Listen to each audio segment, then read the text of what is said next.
The UFF have admitted murdering the Catholic man shot dead in South Belfast this morning. 51-year-old Desi Dockerty from Balcoo in Fermanagh was killed in a house off the Ormeau Road. Detectives believe he was targeted because of his religion. The house in Kandahar Street was deserted today. Outwardly only bludgeon marks on the front door were evidence of the violent, ruthless murder carried out here during the early hours of the morning.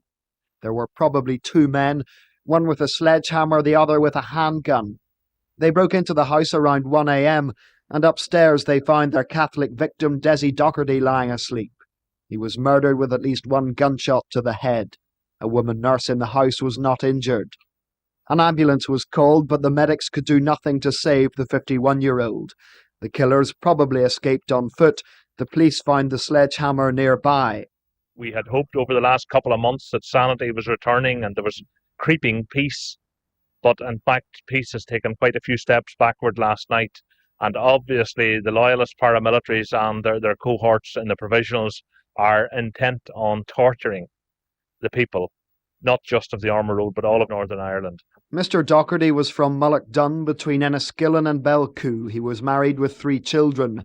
He worked all over the province as a telecommunications engineer, and it's understood he regularly stayed at the house in South Belfast. His car was probably familiar to the killers or their associates. The mother of the youngest victim of the UFF massacre at an Ormeau Road bookmaker's 2 years ago has died, relatives say, from a broken heart.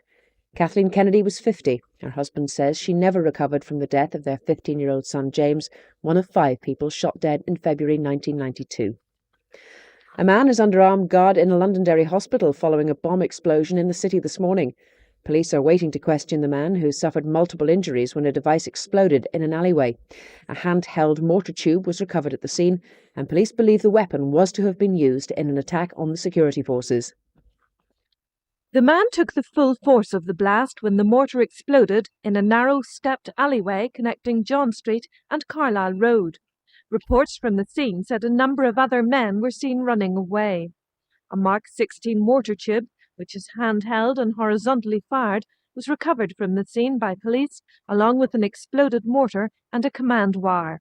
The man who was injured either struggled or was carried to a seat in Carlisle Road, from where he was taken to hospital.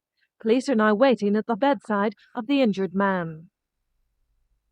Relatives of the 14 men killed in Londonderry on Bloody Sunday have been to Downing Street in an attempt to have the victims declared totally innocent. Led by their MP John Hume, they handed in to the Prime Minister new evidence relating to the events on January the 30th, 1972.